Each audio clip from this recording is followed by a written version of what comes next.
everybody. Oh, this is good. I can already tell we have an active group today. And why shouldn't they be active? My name's Vija Williams. I am the Director of Growth for Kinney Companies, which means I help lead 8 Keller Williams brokerages in Western Washington and help with mortgage, title, and escrow. I also have a real estate team, a boutique real estate team here at Keller Williams in Kirkland, Washington.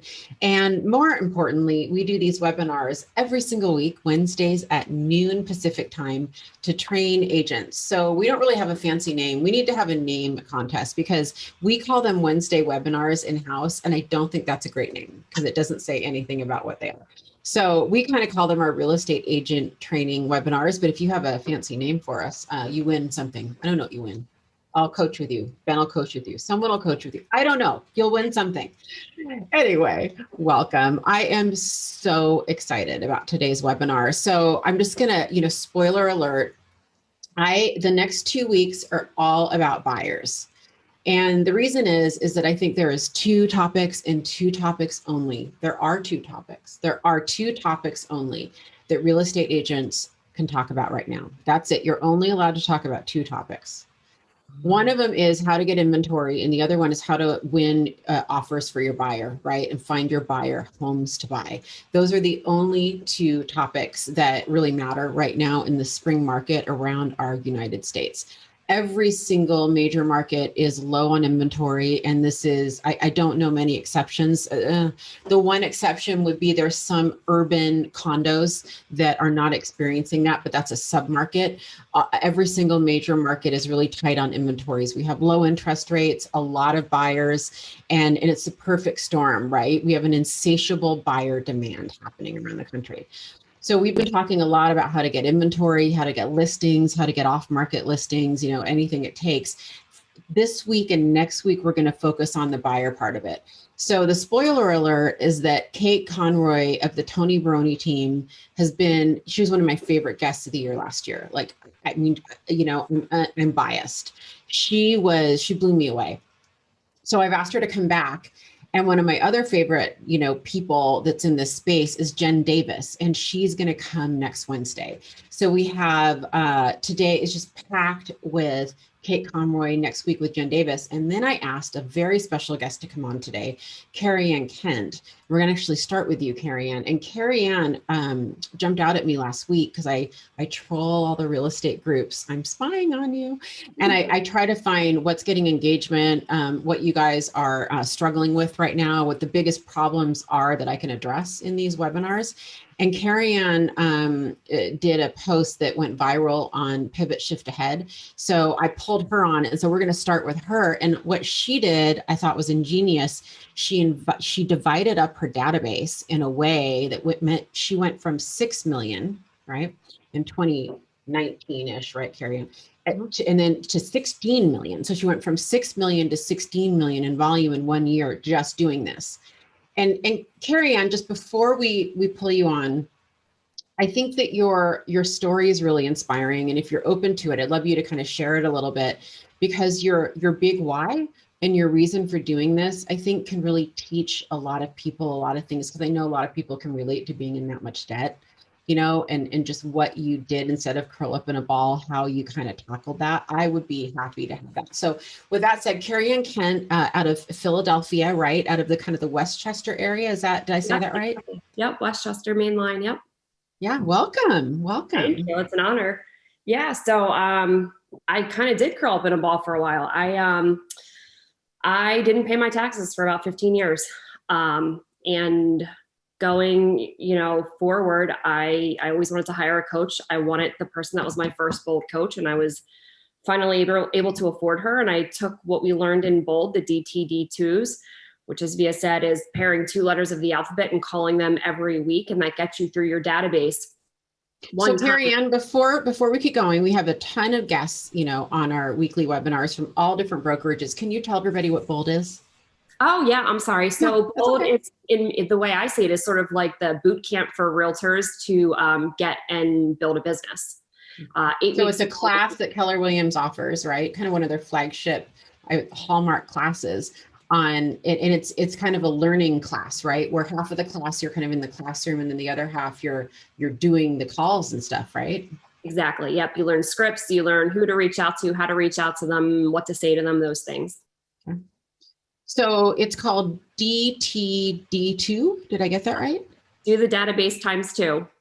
Okay. All right. Perfect. So what will you walk us through what that is? Yeah, absolutely. So you pair 2 letters of the alphabet. There's a schedule that Keller Williams in bold puts out. So for the first week of the year, you pair A and W, and you call everyone with the last names that begin with A and W. And you do that every week, and it gets you through your entire database once a quarter, so 4 times a year. And so in the downtime, we were completely shut down here in Pennsylvania, not allowed to show houses, not allowed to do anything except sit at home and make calls. We doubled it. So we were doing 4 a week. So we doubled it.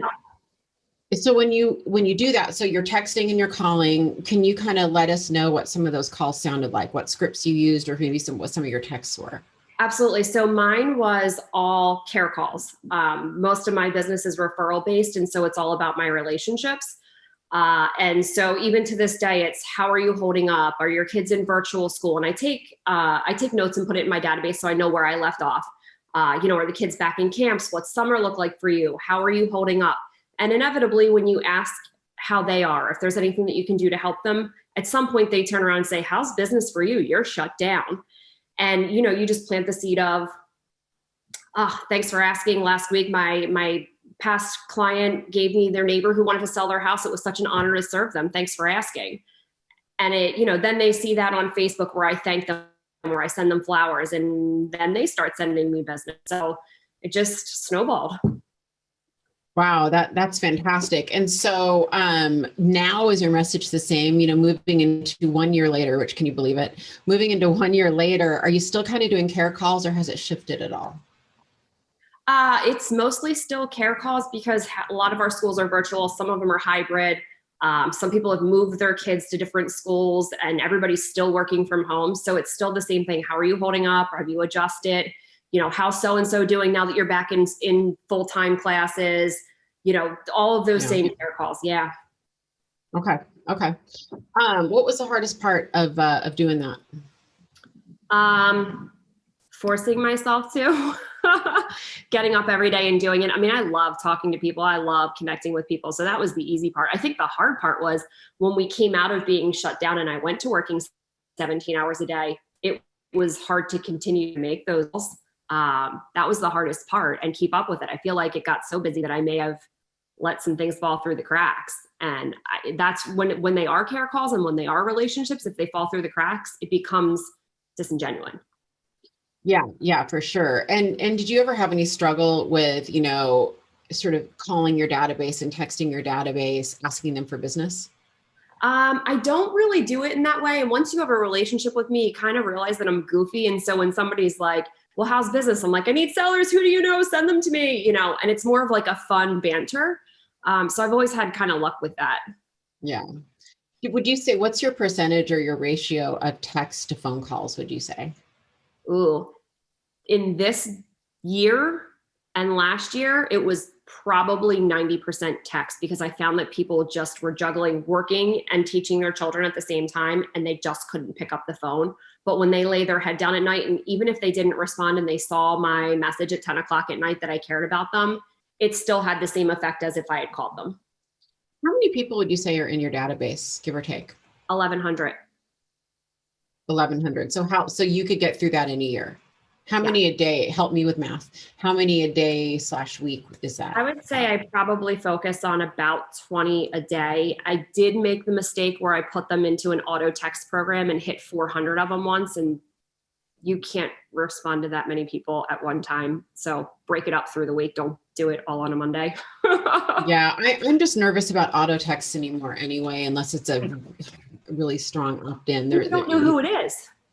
Yeah. I mean, almost every response was, who is this? Yeah, exactly. All right.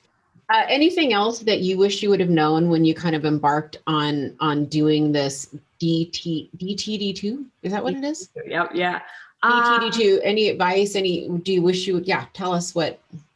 I wish I would have hired, and I was in that place going into a shutdown where hiring was kind of really scary. I think I would have kept going further had I hired at that time and had the time to train. In hindsight, I think that was my big mistake, not to take advantage of the downtime to train someone. And it was my fear. I was living in that fear of, I have $180,000, $200,000 in tax debt I need to pay off, and we're coming into a pandemic, and who knows if I'll have a business on the other side. And you paid it all off. You paid what, $200K of tax. That's incredible. How do you feel? I never thought I'd do it. Are you comfortable kind of sharing what brought you into that, Carrie Ann, getting into a little bit more detail? Yeah, absolutely. So, I was in and out of real estate for years. I worked for someone, got out, opened a business with someone, and truth be told, at the end of that relationship, I landed myself unconscious on my neighbor's front lawn from him. And I was so afraid because I owned a business with him and kind of walked away from it and found out that he hadn't paid some taxes. I buried my head in the sand. I was so scared. Fast forward, I thought this was something that I'd have to spend the rest of my life paying off. And then I just said, we're doing this. Got my coach and just hammered away at it and did it in 1 year. And did it during a pandemic in a state that was completely shut down, and in building a house without a mortgage. Came into my 40th year, 100% debt free. You just gave me shivers. That's an unbelievable story. I mean, that's so admirable it's so hard to come out of that mentally and to do what you did. Yeah, I buried it. Thank you for sharing. And I had a lot of nightmares. Yeah. Oh, you're getting through it right now. You have kids, right? No, I have a puppy who's chewing on my puppy. That counts. That counts. Wow. So what are your goals this year? 54 transactions. I want to do 500 GCI, although I just watched an agent local to my area. His name's Mike Cianci, and he just did $1 million in GCI with one full-time admin. And I thought, man, how can I do it again? And I'm like, how can I double it? Well, if you go for $1 million GCI, you will become the person that has to do $1 million GCI. So you'll at least hit 500. That's for sure. So have you hired an assistant yet? I hired a virtual assistant 2 weeks ago. Yeah. That's fantastic. That's great. Would you come back and give us a couple updates throughout the year so that we can keep track of you? I think you're going to be amazing. I'd be honored. Thank you. Oh, thank you. That's awesome. You can feel free to stick around, Carrie Ann. We're gonna shift over to Kate Conroy, and I just want to thank you personally again for sharing that story. You don't know it yet, but there's a lot of people who needed to hear that today. I've gotten a lot of phone calls, and that's why I do share it. So thank you. Yeah, thanks for doing that, Kate Conroy. Super Kate. You are amazing. I'm so excited. I've really been looking forward to this. When I texted you, I'm like, would you come on again? And you said, yes. I did a little happy dance. I just think you're amazing. And I just want to thank Tony Baroni for continuing to loan you to us for these webinars. Yeah, right? No, yeah. Tony's a good guy. So that's awesome. Well, Tony's your fan. And by the way, everybody, Tony Baroni is her team lead, her team Rainmaker. And he's the one that introduced me to Kate. He was like, you have to interview Kate. And I think that, that's a great leader. When you have a leader that's pushing his people like that, I mean, that's incredible. So that's kudos to Tony for that. Yeah. All right. So let me just walk through some super sexy stats. So last year, so sexy. Last year, tell me if this is right, 102 closed for a volume of 35.2 million. Is that right? Yep. Okay. So with that said, everybody, let me give you a little intro to Kate, but I kind of wanted to preface it by the woman in front of you closed 102 units last year. Were they all buyers, Kate? All buyers. Yep. All buyers. Okay. So I just want everyone to let that sink in a minute. All right. So Kate is the lead buyer's agent on the Tony Baroni team. Where in Florida are you guys, Kate? So we're in Tampa, but we cover a very large area. I mean, we're as far north as Inverness, Clearwater, St. Pete, along the coast, down to Sarasota, Bradenton, and we have an expansion team in Orlando as well. Got it. Okay. Got it. Expansion team in Disney World. That's all I heard just now. Perfect. Yep, right. Got you covered is what anywhere in the state of Florida will help you. So how long have you been in real estate, Kate? 5 years. 5 years. Okay. And then before you got into real estate, you worked at Junior Achievement as the regional event planner. And then you also worked in recruiting, payroll, and human resources before that, right? Yeah. Did I get that right? Okay, perfect. So let's start with, I think what's important to start with is your structure, because you have a showing agent structure that I think is helpful for everybody to understand so they know how you're doing all of this. Correct. So on our team, yes, lead buyer's agent, and then I have 2 showing specialists. So Amy has been with me for over a year now, and Heidi started last year, at the end of last year. And so right now the goal is for Kate not to show any homes, and it's working out awesome. That's fantastic. So, so what do you do the buyer consult? Yes. So how it works is I do the buyer consultation, and then they are the ones, I do the introduction then with them, and then they are the ones out doing the showings. It comes back to me, and I'm doing everything from writing the contracts, negotiations, and handling the rest from there. Okay, got it. And so do you bring your showing agents on the buyer consult? If I can, honestly, days even like today, they're pretty crazy busy running between showings and different appointments, and closings, obviously. So if they're available, absolutely. Otherwise, what we're doing is connecting them with the notes and going through, here are our clients and here's the structure. Okay, got it. And then so far year to date, and I wanted to set up last year's number because I think it makes this year's number all the more impressive. How many buyer sales, like closed and pending, do you have so far in 2021 year to date? And right now, to timestamp this is March 31st for those of you watching on replay. Yeah, so we have 53 closed and pending. So pretty wild to think about. In the first 3 months, we're already half of last year. So let's keep that momentum going. So it's awesome. Yeah, we can just mic drop that for a second. So you're at half of last year's production. Yes. In a time period where many very seasoned and talented agents are struggling and behind on their buyer sides. Yeah. So how many at this pace, how many do you think you'll close this year? So the goal is 150, which is 5 closings a week is the goal. And the way things are pacing out, hopefully should surpass that. So that's phenomenal to me. It's absolutely phenomenal. Okay. So to recap this, you go do the buyer consult. Ideally the showing agents are with you. You don't show any homes and you're spending your time, helping to convert leads. You guys have ISAs, right? I should have asked that.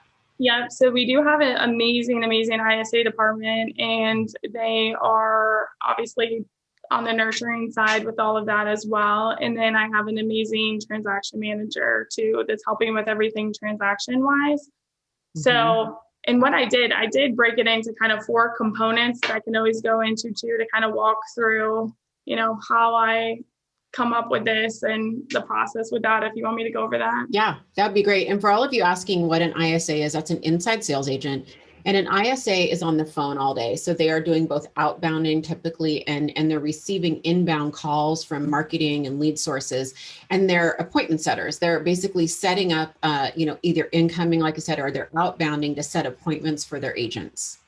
Yep. All right, let's walk through these 4 components. I would love to hear that. Yes, absolutely. So in this market, people, again, I have ISAs, they're all doing the showings, I'm behind the scenes, I'm not meeting these people, right? So in my opinion, we have all this talk about a seller's market. 100% it's a seller's market, but even more so, I consider this as a skill set market.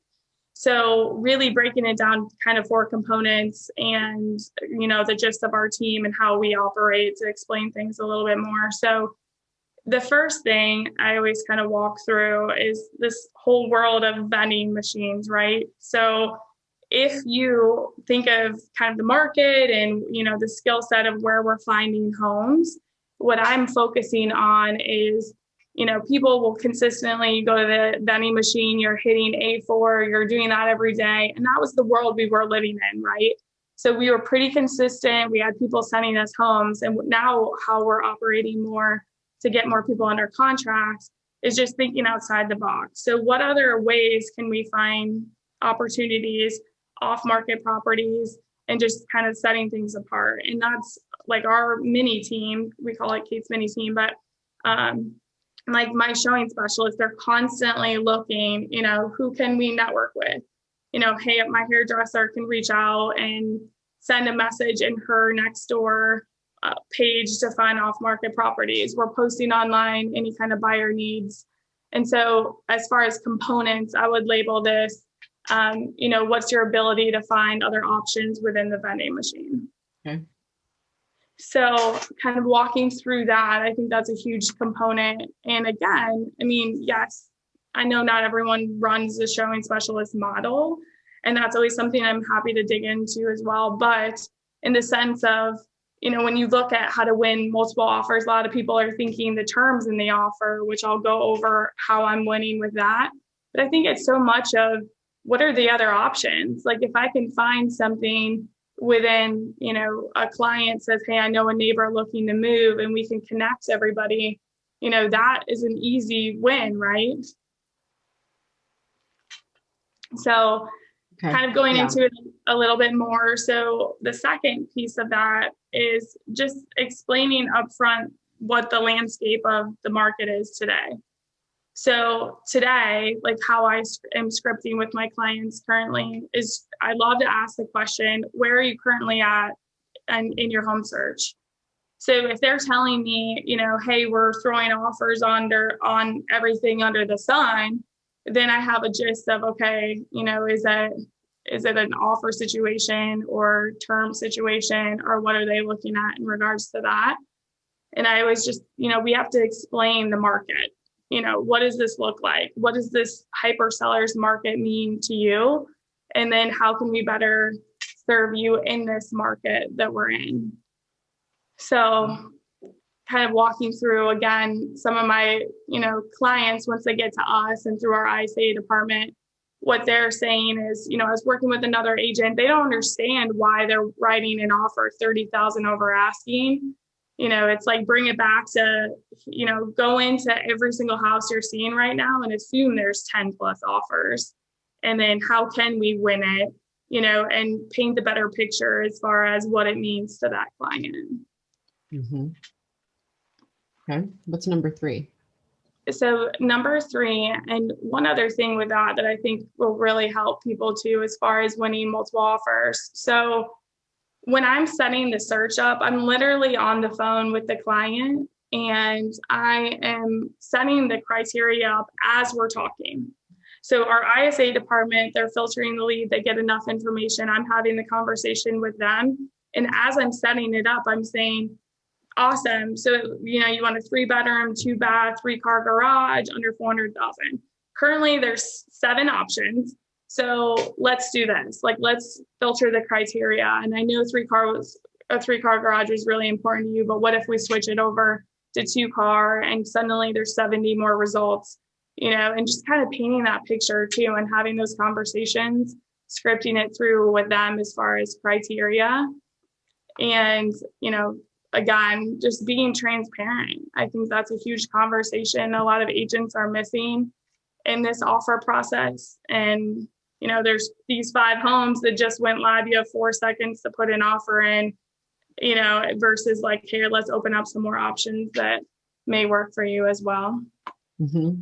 Okay. So then 3 is building relationships with agents. I know we were talking with this as well, and I think it's a big piece missing right now. Like, I am not submitting an offer without calling the listing agent to ask, tell me more about what the sellers are looking for.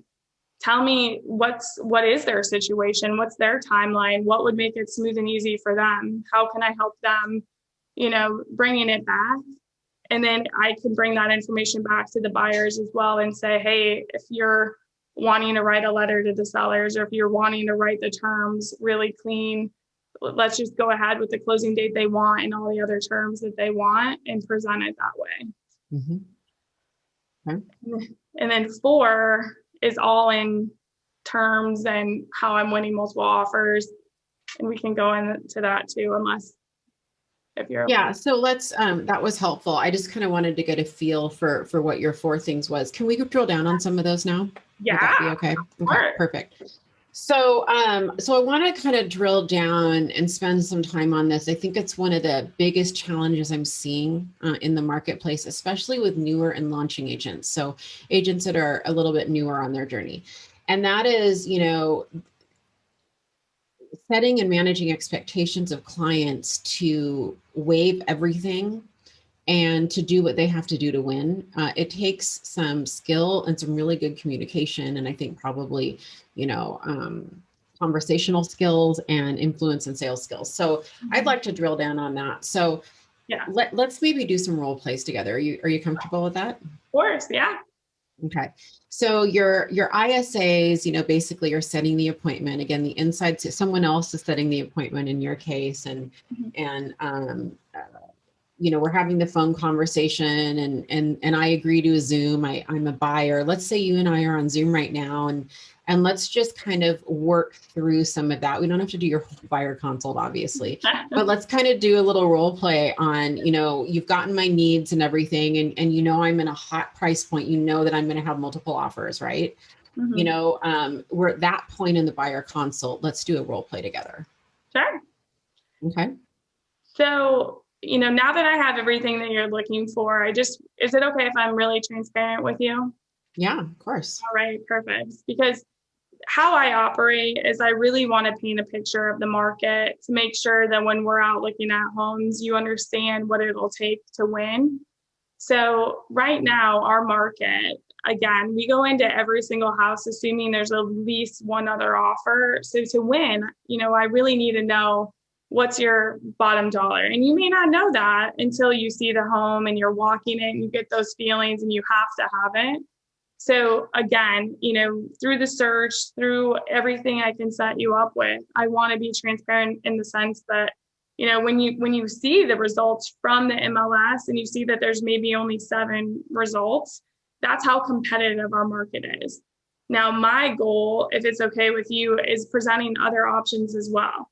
So I'm going to network, I'm going to present, to my friends and family and our past clients that may be looking to transition as well, and see how we can get you in these off-market options and find you the perfect home through any avenue that's possible at this time.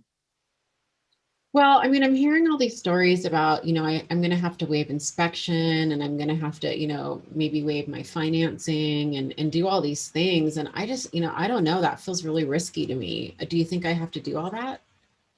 So right now, honestly, it comes down to how much you love the home. And I'm not going to walk into anything saying that you have to do that. Here's what I'm going to do for you behind the scenes. So the minute you tell me that you love the home, you have to have it, and you're ready to write an offer on it, what I'm going to do is follow up with that listing agent immediately. And what I'm going to ask her is, what is the current offer situation? How many offers do they have? Again, what are some needs that we can reach out to the seller and see how else we can really appeal to them? And then maybe it doesn't mean that price is the most important. Maybe it means the closing date. Maybe they're looking for a lease back because they're currently building a new construction home and they're going, it's a couple months out. So what I'm going to do is not just jump into anything saying, hey, let's write 55,000 over, let's waive appraisals, let's waive inspections, because I am winning enough offers right now that you don't necessarily have to do that. And all it takes is a little bit more digging with the listing agent. Now, I can tell you, based on some of my other contracts currently, I do have clients that they want to win it. They know that inspection's been done and they've seen the report, so they are okay with waiving the inspection period. So if those circumstances come up, those will be absolutely something we discuss as well. Okay. And, do you think I'm going to have to pay over market value to get a home? In this market, I dream of the times where we used to be able to offer under list price. I really do. And right now, just again, like I mentioned, I'm always going to be transparent with you. I want you to have your dream home. And I can say in this market, you will be paying over asking. So again, it's all in the situation and it's time on the lead. So again, the benefit is that you have a showing specialist that's out at the home with you, and I can be behind the scenes writing the offer quick to get it over to the listing agent as soon as possible, hopefully before we beat any of those other offers as well. Okay, so I'm going to give you a hard one because I want to see what you do with this. So I'm in role play. I just don't think I'm really not comfortable paying over asking price. Sure, I understand. And, again, we're happy to show you the homes. And if you find that dream home, I can promise you that, again, we'll find the terms that the sellers are looking for. We'll see the current offer situation. And if it comes in that we know that all the offers are well over asking, that's a conversation we'll have just in case your emotions change with the home. Who knows? Maybe if it's, the perfect ideal home, those terms may change for you. So I still think it's worth looking. And again, being transparent on the market, that's the way things are trending. But again, until you see it and you feel that in your heart where you know it's the one, then that's a conversation we need to have in the moment. Yeah, I think that, thank you, breaking the role play. Thank you. That's kind of what I'm hearing right now. I don't know what you guys are all hearing in your consults, but that's what I'm hearing. I have think a client who yesterday told me there's no way she's paying over asking. She thinks it's ridiculous. This market's insane. She's not playing those games. We offered $7,000 over asking, and they'll probably go under contract today. So, again, I hate telling people. I think that's the hardest thing is having those conversations because no one's going to look at a house that they're not attached to and say, oh, sure, I'll pay. I had $94,000 over asking. No one's going to agree to that until they're in the home. So it's just painting the picture of let's get there first and then decide if that's the case. You are so right. And I always, I'm careful with my words, and I train agents to be careful with your words. Be careful with the phrase market value, everybody. List price is not market value. So I purposely use that phrase. I said, I don't want to pay over market value because I knew that Kate would be a master, and she was, because she didn't meet me at that level. What she did, she corrected me. She said, well, we might pay over list price. Right. And so you have to define what market value is to your buyers. Market value is what a seller is willing to sell for and a buyer is willing to buy for, an arm's length transaction in a market, right?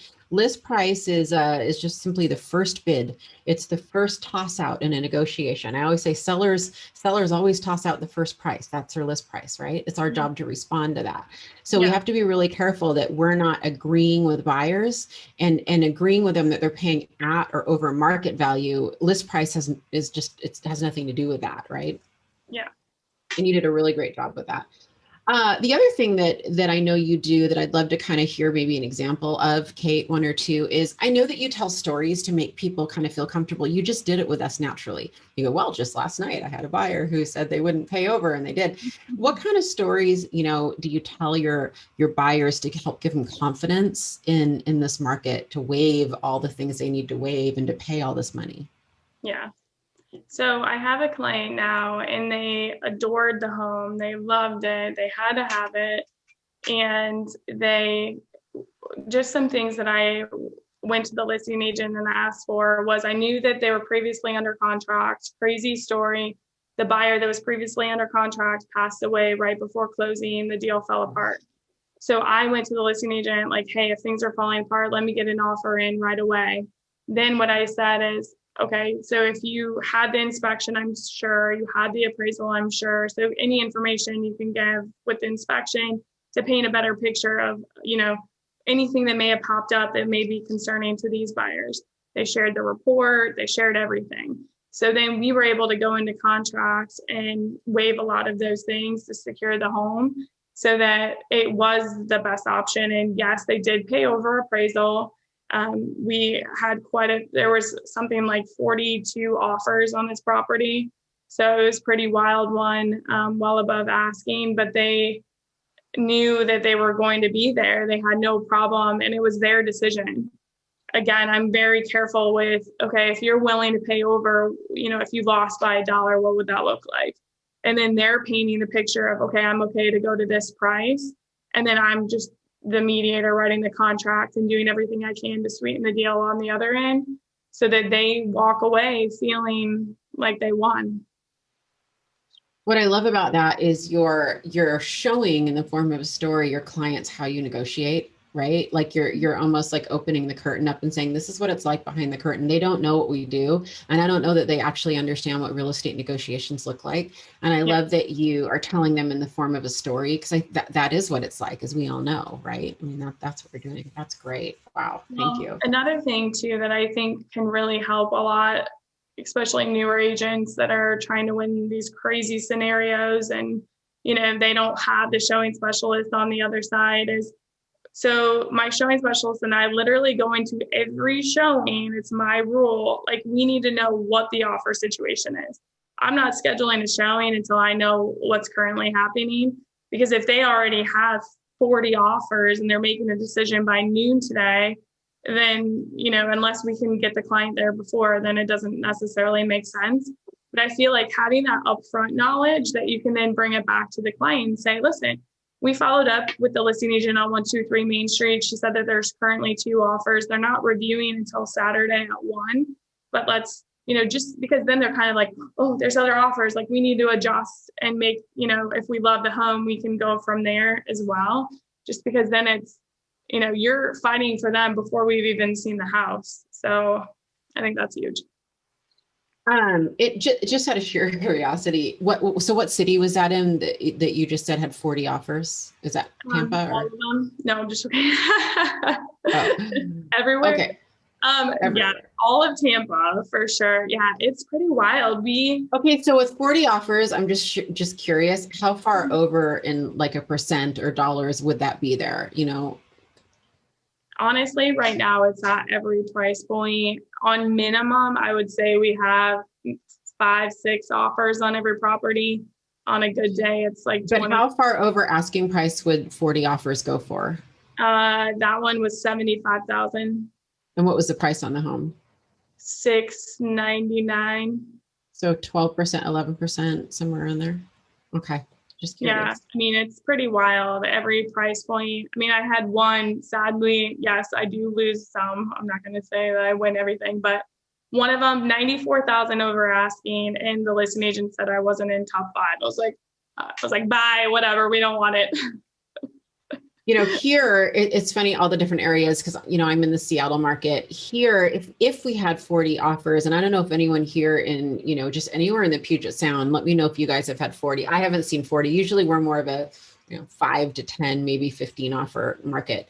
But if we have 10 to 15 offers, it'll go 30% over asking. So what I've been blown away about interviewing people in different markets is how many offers a lot of markets get and how far it doesn't go over asking, to be honest. Like, to me, if you have 40 offers and it's only going 11% over, that's easier to win to me. Yeah. I mean, I see comps all the time where it was listed at 825 and it sold at like 1050 or 11. And I bet you they got 10 offers, maybe 8. Yeah. So at 40, that doesn't seem that high to me. That's crazy, actually. Yeah, it kind of depends on price point. And yes, I mean, again, kind of varies by area, but it is pretty wild. I'm seeing the chat kind of blow up right now. And I just, because I think it's fascinating, I'm going to read off some stats for our people that, that are driving and, can't look at it. But Marsha Armstrong is saying 120 offers on a $699 house. Marsha, where was that? And do you know how much it sold for? No words. Kate Yeoman is seeing 200 to 400K over in Austin. Kate, what price range is that in? Aaron Abramson in Seattle. We typically have offer review dates, although for the most part, they're getting broken with a really good bully offer. I think we might have a whole webinar just on bully offer tactics, by the way, folks, because they're working. Anyway, yeah, I'm seeing 10 to 15 offers on average in Seattle. I would agree with that with offer review dates. Yuki Baton says his mentor in Federal Way had a house in Spanaway, which is over by Tacoma, Washington, with 41 offers. Thema Swift is saying 25 offers. Thema, what market is that? Beth Epsy, 100K over in Atlanta. Beth, what price range is that? Would love to know. Laura Highsmith is saying she's seen 41 offers on a house in Sammamish, Washington. Wow, 25% over. And that's what I would expect. 80 offers. I could go on and on, like chat just blew up. For all of you guys reporting these numbers, I think what's interesting is how far over based on what price, right?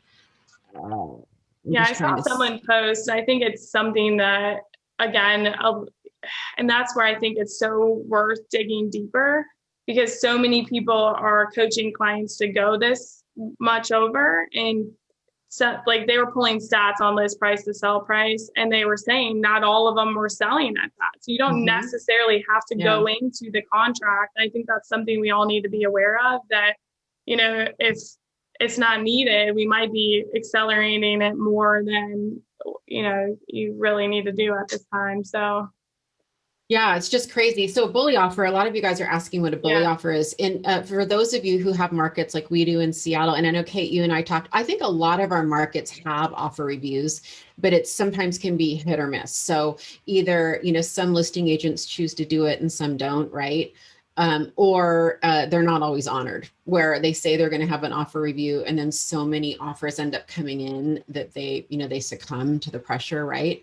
So a bully offer would be submitting an offer before the offer review date, ignoring that offer review date, and writing an offer that's, frankly, so good that it would compel them to take it before the review date.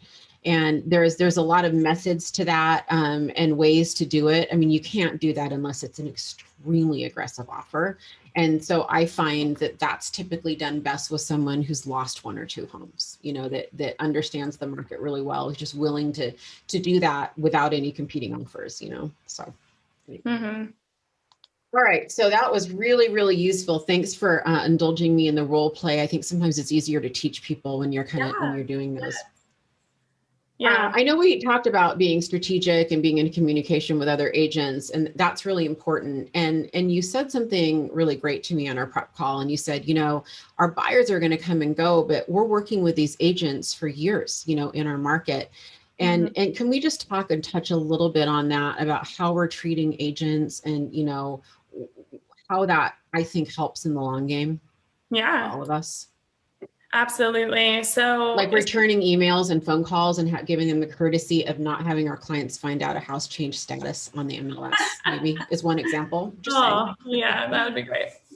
Yes. No, I'm huge on just obviously communication major. So I'm huge on communication in general, but yes, it's just pick up the phone and have that conversation, and you care about the client. So we want to get as much information, but yes, from their perspective is, even after the transaction, we'll call and say, hey, it was awesome working with you. What do you have coming next? Let's get another one going quick, and then just, it's funny how many times I'll just have conversations with clients. Even if I lose, it's picking up the phone to ask, why did you lose?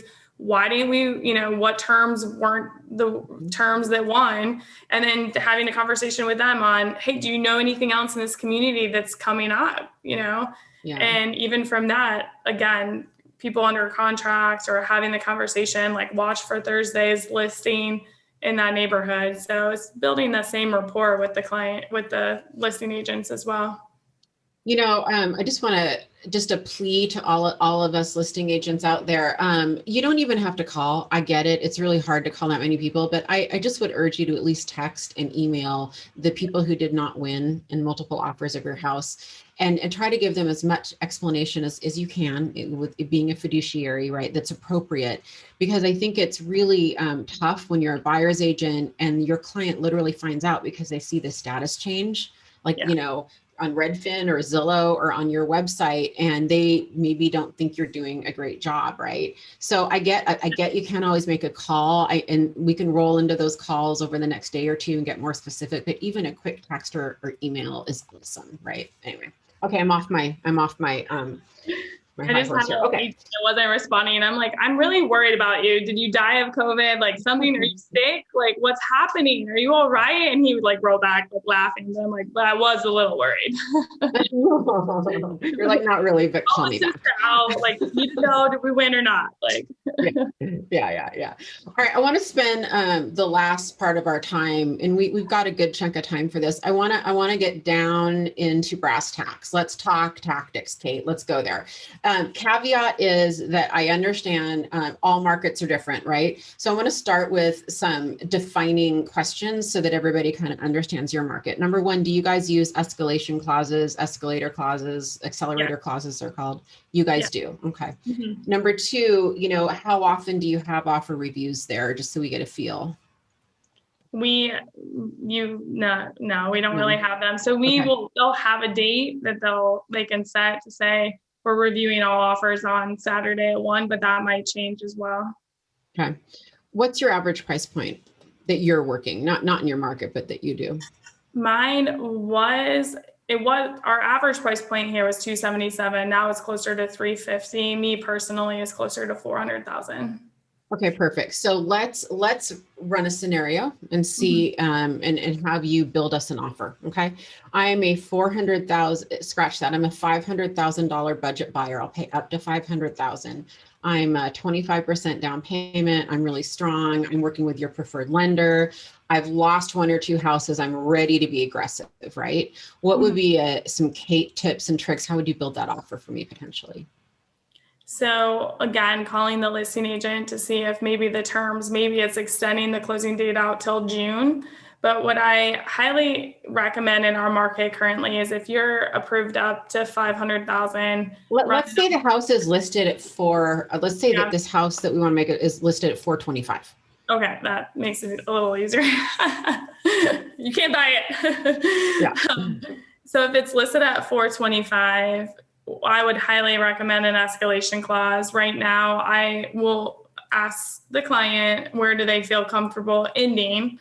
Because what's happened is we will write the escalation clauses, and now that everybody is doing it, now we have what's called an appraisal gap contingency or addendum. So they'll say, okay, if the house is at $425, you offered $475, the listing agent's going to come back and say, are you willing to pay that difference? Before, we would bank on the fact that the appraisal might not come in at $475. So what I would suggest is, what is your top dollar? What are you willing to pay for this $425? I will really pay whatever it takes and do whatever it takes to get this house up to $500. Anything. Okay. Perfect. Now, in the event that the appraisal comes in low, how much over the appraisal are you willing to pay? So I have, $100K to put down, and I'm happy with a loan amount up to 400. So, up to, and I'm putting 20% down on the loan. So wait, did I do the math right? I have 150 that I can put down, and I'm putting 20% down. So I probably have 50K. Okay, perfect. So if that's the case, if you feel comfortable at that 475 mark, then let's go ahead and write at 475. Now, what we can also do, if you feel more comfortable, is write it at 425 with an escalation up to 475. Now, if you want to go in strong, you do not want any countering, you want to present it, and with the intention that seller is going to sign off the minute they get their offer, then I would suggest writing it at 475. How do you feel about that? I'm fine with that. Do we, what about letting them stay in the house after closing for a while? Do you think that would be good? I think that's a huge factor for them right now. I already talked to the listing agent, and they said that their home closes June 1st. So what I would suggest is writing the closing date or asking if they would prefer to write and close sooner. So for instance, we can close at the end of April and then do a lease back to them. And what we can do is in that offer presentation, when I send it over to the listing agent, I can include those terms, and then it's their decision if they would rather extend the closing date or do a lease back, unless you have preference on either direction. Well, I mean, in my experience, people want a fast close, long lease back. So, that's fine. My lender said they can, probably close us in 25 days. That's fine because, I really want this house. Perfect. Let's go ahead and write then for the end of April closing, and then we'll go ahead and get the contract written up. Now, right now, the inspection periods, I highly recommend writing a quick inspection period. Are you okay with a 5-day inspection? So you don't have to waive inspection there? Not always, no. We're definitely still writing it. Oh, wow. Seattle, everyone in Seattle's like, what? You're like, you That's can have an inspection. So that's yes, amazing. yeah, we still have inspections. If it's 40 offers, then that would be one of the first things, depending on the home, that I would waive. Okay. Okay, good. So basically it for a strong buyer, I'm laughing at all the people asking me they're like, give us a harder role play. Hey, everybody, we're going to do a few role plays. Yeah. Like, hold tight, give me time. So for your kind of Joe average strong buyer, it's basically go in at top dollar, maybe add an escalation clause on top of that. Very tight inspection time frame, waive a portion or the full appraisal amount. Anything else that you kind of tend to dive into with a strong buyer like that? No, Got those a are love letter? What about videos? Are you doing anything like that? yes. So definitely, I know a lot of people find lines with fair housing and whatnot, but my new favorite thing too is just a client. If they have kids or anything, one of my clients made a little video of their son walking through the house. He went by the pool and he's like, Daddy, I have to have this house. And they just happen to get it on tape. I'm like, I need that and send it over. So I stole this from Jen Davis as well. So she had suggested just even in front of the house doing a quick video and saying, if you're a single agent, or I have obviously Heidi or Amy, my showing specialists, doing this. So if you're in front of the house, here's the offer terms. Like, they love it. They don't want to lose it. Kate's going to have the offer over here in 20 minutes. Or you can make the short video saying, hey, we're writing this offer at $475. They're willing to waive the inspections. This home is pristine. And, whatever closing date the sellers want, let's go ahead and do that and write it up that way. So Yeah, got it. I mean, that's great. And just quick too, because I know a lot of people, so escalation clauses are huge here. So we do write the escalation clause. It's more recent within the last couple of weeks where we're having the appraisal gap contingencies because we had enough appraisals come in low. Before, what I would be advising the client, even depending on your market, is how much, if someone says, I love this house, I have to have it, and I'm only willing to pay $10,000 over appraisal, that's still more significant than nothing. And banking on, like, what's the point of offering $475 if it's not going to appraise? So Yeah, for sure. And, the thing about escalation clauses is Seattle's one of the OG markets. We've been doing those for years, forever. And they're a little bit controversial. Some people like them, some don't. I love them. To me, a buyer, in my experience, a buyer is typically willing, or at least in my experience, to pay more when they have that piece of knowing someone else was willing to pay more. That helps them feel like that they've hit market value, right? And here in our market, and I know every MLS disclaimer is different, we can use the high mark to the high mark here. And so, if whatever your ceiling is on your escalation here in our market, we can compete against, the other one. Okay, now that was kind of a typical offer that you might build for like a really strong buyer. Now I wanted to go in the other direction. Let's say that it's the same budget, same list price. And I have proudly served my country and I'm using a VA loan. I've got zero down, really great lender that and trust that you've worked with before, and zero down. How would you structure the loan or the offer rather? Would you do anything different? I would write it pretty much the same, honestly, but with VA, a lot of people right now, especially, are wanting to see what they're willing. Our VA addendum does allow the borrower to pay over appraised value. So if they're willing to pay over, what does that look like? And again, seems silly, but what I'm doing a lot of the times too is I'll look and see if the seller previously purchased with the VA, because in our market, we have McDill and we have the Air Force, the base and everything. So in our market, we do see a lot of VA sellers. So they may have more of a heart to do a transaction with another VA. So we do have that somewhat in our favor, but it is extremely, extremely challenging, sadly enough. But yeah, just coming strong. I mean, again, what terms are you willing to do? And I see some people asking about fair housing and whatnot. Again, I think it's all in the presentation as well. So if you're asking the listing agent and you're asking them what terms they want, even if it's me doing a little voice recorded if it's coming from us, obviously it's different, but from the client, we still do letters and we send video. Yeah. Yeah. I'm not going to touch that. I think that's a really great attorney topic. With that said, I guess the seed I would plant with everybody is that's actually a fair housing violation for the listing agent. And I'm going to just leave it at that, right? The buyers, we're in a fiduciary to our buyers, right? It's really how that is used that becomes the potential fair housing value. Yeah. Okay. Yeah. Love that. So you shoot a video in front of the house. That's awesome. And that's your showing specialist often does that. Hey, we're shooting, hey, me agent to you agent, I'm going to do a selfie video. Hey, Kate, it's Vija, long time no see. I'm submitting an offer. It's going to be amazing. My clients are in love with the house. I'm so excited. Stay tuned. I'm going to send it over to you as soon as we can. That's what the video might look like. Okay. Exactly. Yeah. I love that. Okay. What else have I not asked you that I should have asked you that you are doing right now to be superstar? What does Tony call you? Super Kate? He does. Yes. Yeah. Super Kate. What did I not ask you that you're doing to be Super Kate that I should have asked you? I think it's so much in the amount that you care for the client as well. I mean, if we're really fighting the fight and we really are doing everything in our power to win it for the client, it shows. And, maybe we don't win that first offer, but I'm going to find out why we didn't, or I'm going to make sure that conversation's being held with the client as well, just because communication's everything in this market. And we get upset when a listing agent doesn't inform us if, it goes under contract or whatever.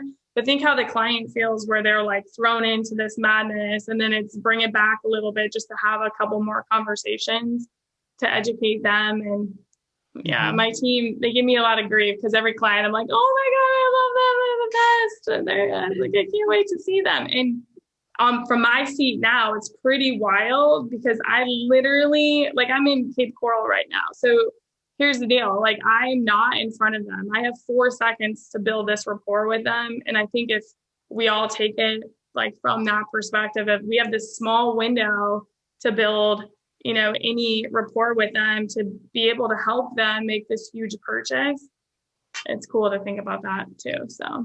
Yeah. And, I know we have some people asking about how you're sourcing off-market properties. And next week, Jen Davis, actually part of her whole buyer program, she sold 540 homes last year. Her team did.